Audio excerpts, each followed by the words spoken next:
Hello and welcome to some more Star Citizen. Star Citizen now for 4.2.0 is with the Evocati, and we're going to be taking a look at some of the latest Evocati patch notes, talking about some of the rumors in that patch, talking about what some of the Evocati members have seen in that patch, and a little bit more about expectations now for that June release. Take this as a big spoiler warning video because, yeah, we're going to be talking about a lot of different things. Also, I had to double check the Evocati NDA sort of notes and changes and all that sort of stuff of what you're allowed to actually discuss, because obviously in February of 2024, they changed it and softened the NDA so that Evocati members were allowed to discuss sort of patch notes, but not just patch notes for a build. They're also able to, well, let me read from Xylo's actual post here. To be more clear, discussions surrounding the patch notes and content in the build are okay to discuss. This means if you're an active Evocati tester, you're welcome to join in on discussion related to things that you're playing and testing. We only object to visual disclosure, such as images, videos, and other similar mediums, such as live stream, etc.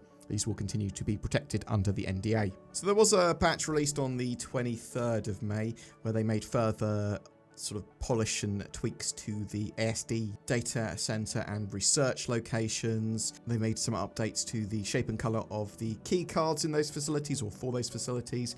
They've increased the ship soft death ratio to enter soft death and a higher health pool. I believe this means that when you are soft deathed, you have a load more health on your ship before it explodes again. Feel free to correct me if I'm wrong in the comments. Explosive ordnances will now explode when distorted and the safety is off. And there's been further polish to rain and dynamic weather. So, some stuff that people have been talking about in Evocati, and I think there's been some leaks and stuff for visuals, but I'm not going to be showing any of that stuff. But I'll talk about what we're allowed to talk about. So yeah, there's these research facilities that you can travel to via shuttle, and there's sort of environmental hazards there. There's raging storms and stuff like that. So I'm not sure if you're able to travel to them on the ground or via ship at all beyond actually using a shuttle. And the sort of rain and dynamic weather stuff they've got in 4.2, at least in the Evocati, actually is relatively well developed. It is proper storms from what I can tell. The IKTI suits, the sort of ATLS combat suits, have been spotted at the research facilities as well. And interestingly, it looks like Wicklow may have missions to improve the suits or change them, or at least that's what it appears to be at the moment. This stuff might change, but yeah, it looks like you might be able to, and this is one of the theories that Zin and I had, that you might be able to outfit some of the other Atlas suits, there's some more civilian ones, with like weapons, just strapping them effectively to the arms via Wicklow, but also that you might be able to get jump jets on the ATLS IKTI, the combat version, by like merging it with a Geo again via Wicklow. Stuff like that. There might be versions that CIG sell, or you might be able to get a like proper jump packs on your Atlas combat suits as well. We'll have to wait and see because we don't know all of the details yet. So yeah, something else in this patch. You've got irradiated animals of some descriptions, so we know that it's going to be Valakar.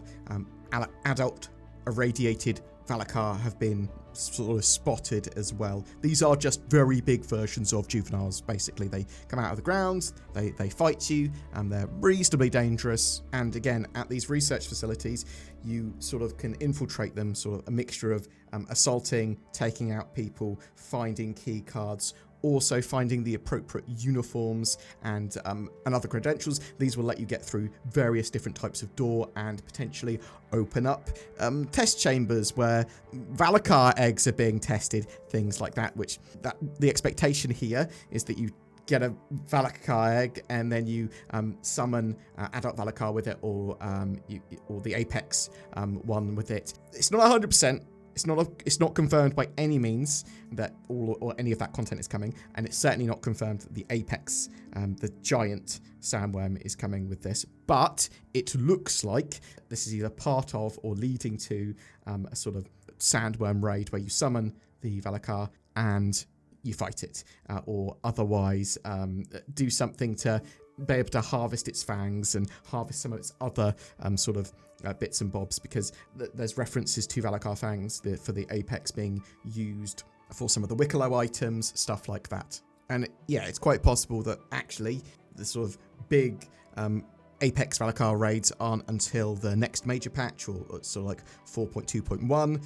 That is possible, sort of bear that in mind. We should actually also be seeing the flight blades and new weapon kits that were sold at Fleet Week in 4.2.0 as well, I believe, in in-game shops. At the very least, the flight blades, basically CIG promised. You can also expect a load more sort of ship balance stuff going on here as well, because it looks like they're going to be running engineering on the tech preview build pretty soon, probably just after the release of that June patch, and they're going to be wanting to implement armor and fire and a load of other stuff with that, but also polish sort of ship balance where they can.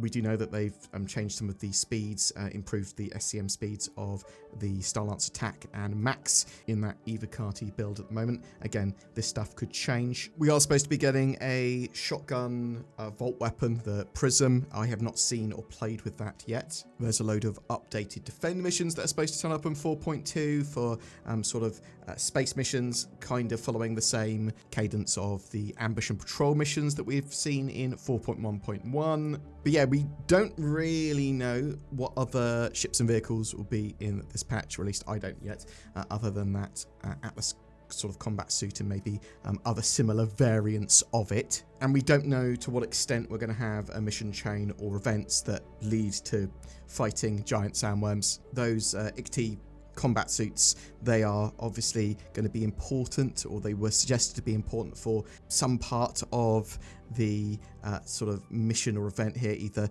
moving some eggs around, or using them to fight, or using them to exit these facilities. And I haven't seen the actual radiation suit yet, and there's the big radiation suit. But yeah, this is very similar to the 2019 CitizenCon Venture Awaits, I think it was called, where they infiltrated a facility on Microtech, and quite similar to that with the event and mission chains here. A couple other things I wanted to talk about. Vulkan / new shiny things was a thread I saw on Spectrum.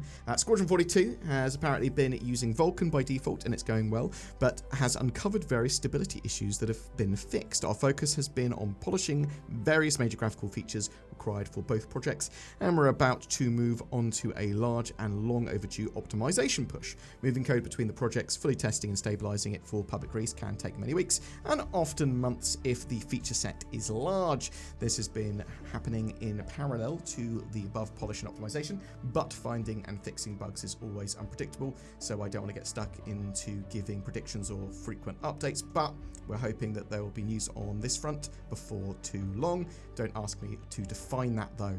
And then they talked about DLSS 4.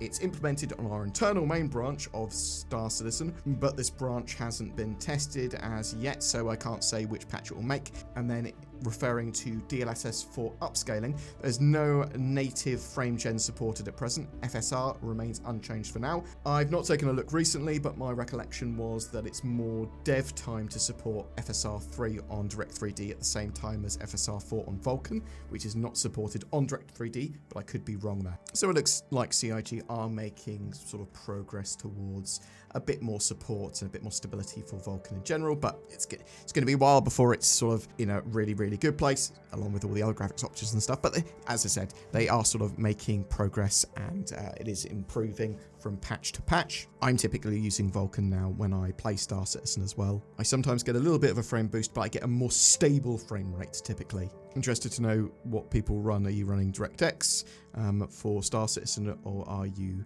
running Vulkan, and what is your sort of performance like in patches? One quick last thing I sort of wanted to mention. CIG are hiring cinematic animators, ideally with experience of working with current and next-gen consoles. So I think this is interesting because it suggests to me that CIG are going to want to try to get Squadron 42 on consoles if possible, but it would be a PC game ported to console rather than the other way round, from what I hope and understand anyway. I'll talk more about this when I've read more into it and all that sort of stuff, but I've seen a load of articles around saying that CIG are hiring people with current and next-gen console experience, which may be true, but the sort of job listings, and the job listing says ideally experienced with working with current and next gen consoles. Just bear that in mind, it's not essential, and we don't 100% know what this means, but it could well be that when Squadron 42 goes on sale again, it will go on sale on PC, on the sort of RSI platform,